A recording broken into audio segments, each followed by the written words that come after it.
সবাইকে নিয়ে উনি চলতে চেয়েছিলেন। সে কাজটা তো শেখ মুজিবও করে গেছেন, জিয়াউর রহমানও করে গেছেন। এখন পলিটিক্যাল ব্যাড ইন্টেনশনে যদি আবার আপনারা সেই ৭১কে ইউজ করেন তাহলে কি হলো? ওই ফ্যাসিবাদদেরকে যে দোষ দেই সেই ন্যারেটিভ তো আপনাদের কাছেও দেখা যাইতেছে।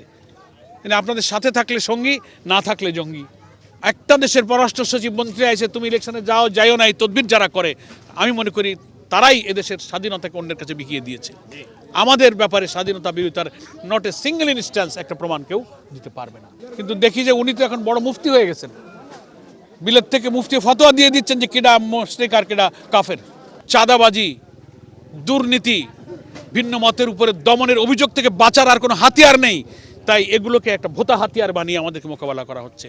জনগণ এটা খাবে না। এই পুরনো রেকর্ডের গান আর এই জাতি শোনে না। একটা দেশের পররাষ্ট্র সচিব মন্ত্রী আছে, তুমি ইলেকশনে যাইও না, এই তদবির যারা করে আমি মনে করি তারাই এদেশের স্বাধীনতাকে অন্যের কাছে বিকিয়ে দিয়েছে। আমাদের ব্যাপারে স্বাধীনতা বিরোধিতার নট এ সিঙ্গেল ইনস্ট্যান্স একটা প্রমাণ কেউ দিতে পারবে না। আমি মনে করি কোনো একজন মুসলমান যিনি আল্লাহকে বিশ্বাস করেন, রসুলকে বিশ্বাস করেন, আখেরাতকে বিশ্বাস করেন, পরকালে বিশ্বাসী কোনো মানুষকে একজন মুসলমান কাফের বলা, কুফরি বলা জায়েজ না। হাদিস আল্লাহ রসুল নিষেধ করেছেন এবং হাদিস এভাবে বলা হয়েছে, কেউ যদি কারোর জন্য এটা বলে তো যে বলল তার দিকে এটা ফিরে আসবে, তার জন্য এটা প্রযোজ্য হবে। উনি এটা বড় অপরাধ করেছেন। এই জন্য আমরা দুঃখ করে বলেছি যে আমরা ধারণা করেছিলাম যে উনি বিদেশে লন্ডনে গেছেন, লেখাপড়া করেছেন, কিছুটা পলিটিক্যাল ম্যাচুরিটি হয়তো আছে, কিন্তু দেখি যে উনি তো এখন বড় মুফতি হয়ে গেছেন। বিলেত থেকে মুফতি ফতোয়া দিয়ে দিচ্ছেন যে কেডা মুশরিক আর কেডা কাফের। এটা তার কোনো অধিকার নেই। এটা উনি রাজনৈতিক নেতা হিসাবে কাজটা সৌজন্যতা, শিষ্টাচার বোধের সাথে এই কথাটা যায় না। এটার জন্য আমরা তীব্র প্রতিবাদ করি। এটা বলার অধিকার ওনার নাই। ইসলাম সম্পর্কে যারা পড়াশোনা করেছেন, যারা স্কলার, যারা পণ্ডিত, যারা ফকি, যারা মুফতি, তারা মুসলমানদের কোনো বিষয়ে ভুল ত্রুটির বিষয়ে তারা দৃষ্টি আকর্ষণ করতে পারে, দি হ্যাভ দ্য রাইট। কিন্তু তিনি তো এটা অধিকার রাখেন না। তিনি রাজনৈতিক বক্তব্য দিতে পারেন, সেজন্য আমরা এটার কথাটার খুব তীব্র নিন্দা করি। একজন মুসলমান আর একজন মুসলমান কাফের বলতে পারেন, এটা হাদিসে পরিষ্কার নিষেধ করা হয়েছে। সে যদি নামাজও না পড়ে, রোজাও না রাখে, তার আমলে যত ত্রুটি থাকুক, শুধু আল্লাহ রসুল পরকালকে বিশ্বাস করে তাকে কাফের বলা যায় না। তিনি তৌহিদকে বিশ্বাস করেন। তিনি একটা বড় অপরাধ করেছেন। কি পরিমাণ অপরাধ করেছেন তিনি নিজে যেন আত্মসমালোচনা করেন। আমি বলেছি যে ওনারা যা মনে রাখতে বলেন 71 মুক্তিযুদ্ধের ইস্যুগুলোর ব্যাপারে, আমি ওনার সম্মানিত শহীদ রাষ্ট্রপতি জিয়াউর রহমান, ওনার পিতা, ওনার প্রয়াত মা যিনি আমাদের জোটের নেত্রী ছিলেন, শ্রদ্ধার সাথে বলেছি যে ওনাদের রাজনৈতিক যে বিশ্লেষণ কার্যক্রমের মধ্যে ওনার প্রশ্নের জবাব আছে। 79-এর পার্লামেন্টে শহীদ রাষ্ট্রপতি জিয়াউর রহমানের জীবদ্দশায় যারা পূর্ব পাকিস্তানের সময় অখণ্ড পাকিস্তানের পক্ষ নিলেন, এরকম 14, 15, 16 জনের নাম আমরা দিতে পারবো। তাদেরকে ওনার পিতাই প্রধানমন্ত্রী করেছেন, শাহজুর রহমানকে প্রেসিডেন্ট করেছেন, আব্দুর রহমান বিশ্বাসকে, প্রচুর এমপি ছিলেন, মন্ত্রী ছিলেন। এই প্রশ্নের জবাব উনি তাদের কাছ থেকে নেবেন। ওনার মা যখন বিএনপি নেত্রী 91 সালে জামাত ইসলামী 18টা আসনে জিতলো, ইন্ডিভিজুয়াল ইলেকশন করে, আমরা তখন কোনো জোট করিনি। সেই নির্বাচনে আওয়ামী লীগ এবং বিএনপির আসন সংখ্যা এমন হয়ে দাঁড়ালো যে জামাত ইসলামীর কাছে 18টা আসন ছিল, জামাতের সমর্থন ছাড়া কেউ আর সরকার গঠন করতে পারে না। দুই দলই, তখন আমাদের অধ্যাপক গোলাম আজম সাহেব ছিলেন আমাদের আমির, ওনার নাগরিকত্ব অন্যায়ভাবে বাতিল করা হয়েছিল। সেই ব্যক্তির মগবাজারের বাসায় জামাতের কাছে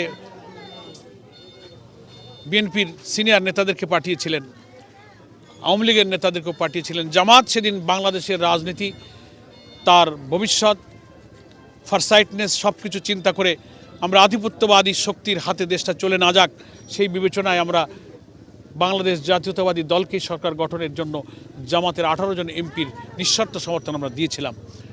মানুষ একটা দলকে সরকার গঠনে সাহায্য করে, সেখানে মন্ত্রী চায়, পদ চায়, পদবি চায়, নানান জায়গায় তারা অংশীদারিত্ব চায়।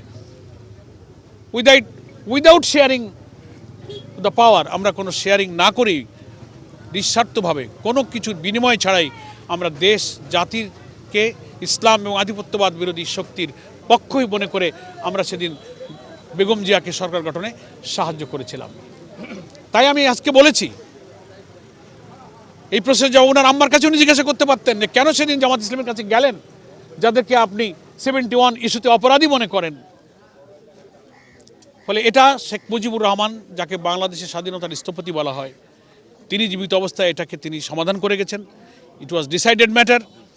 তিনি সবালকে ভেদাভেদ ভুলে অনৈক্য বিভেদ আর এদেশে না থাকুক, ওই সময় যারাই রাজনৈতিক ইস্যুতে দ্বিমত করেছেন, ত্রিদেশীয় চুক্তি হয়েছিল।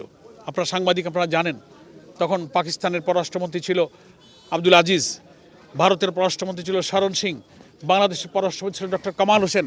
3 দেশের পররাষ্ট্রমন্ত্রীরা চুক্তিবদ্ধ করে তারপরে সিমলা চুক্তি হয়ে forgive and forget, Sheikh Mujibur Rahman general amnesty দিলেন, কোলাবরেটর অ্যাক্টকে তুলে নিলেন, সব মামলা তুলে নিয়ে ব্যাপারটাকে তিনি কিন্তু মীমাংসা করে গেছেন।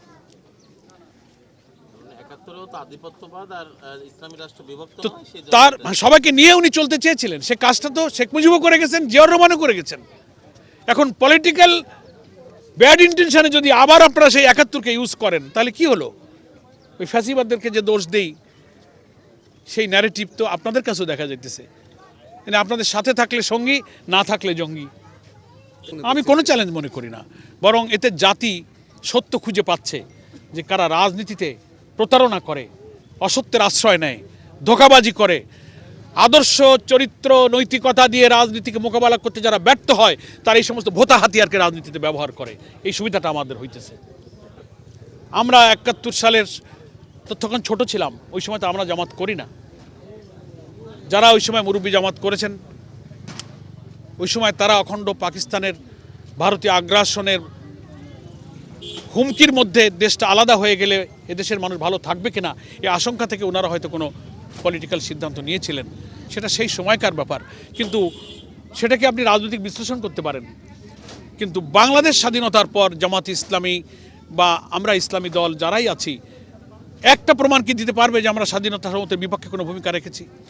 কেন আপনারা তাদেরকে স্বাধীনতার বিরোধী বলবেন? বরং যারা সরকারে এসে দিল্লির কাছে দাসখত দিয়েছেন, আমার সীমান্ত সমস্যা, আমার 54টা অভিন্ন নদীর হিস্সা যারা নিতে পারেননি, বর্ডার কিলিংয়ের প্রতিবাদ যারা করতে পারেননি, আমার দেশের রাজনীতি সংস্কৃতিতে একটা দেশের পররাষ্ট্র সচিব মন্ত্রী এসে তুমি ইলেকশনে যাইও না, এই তদবির যারা করে, আমি মনে করি তারাই এদেশের স্বাধীনতাকে অন্যের কাছে বিকিয়ে দিয়েছে। আমাদের ব্যাপারে স্বাধীনতা বিরোধিতার নট এ সিঙ্গেল ইনস্ট্যান্স একটা প্রমাণ কেউ দিতে পারবে না। সেটা ছিল বিফোর পার্টিশন, একটা দল একটা ভূমিকা ছিল। জামাত ইসলামী শুধু নয়, জামাত ইসলামী, মুসলিম, নেজাম ইসলাম, পিডিপি, পূর্ব পাকিস্তান কমিউনিস্ট পার্টি, তারা চেয়েছিল ভারতের আগ্রাসন থেকে বাঁচার জন্য একটা পলিটিক্যাল স্ট্যান্ড তারা নিয়েছিল যে অখণ্ড পাকিস্তানের পক্ষে। আপনি এখন পর্যালোচনা করেন, সেটা আপনি ভুল কি ঠিক বলতে পারেন, ইউ হ্যাভ দ্য রাইট।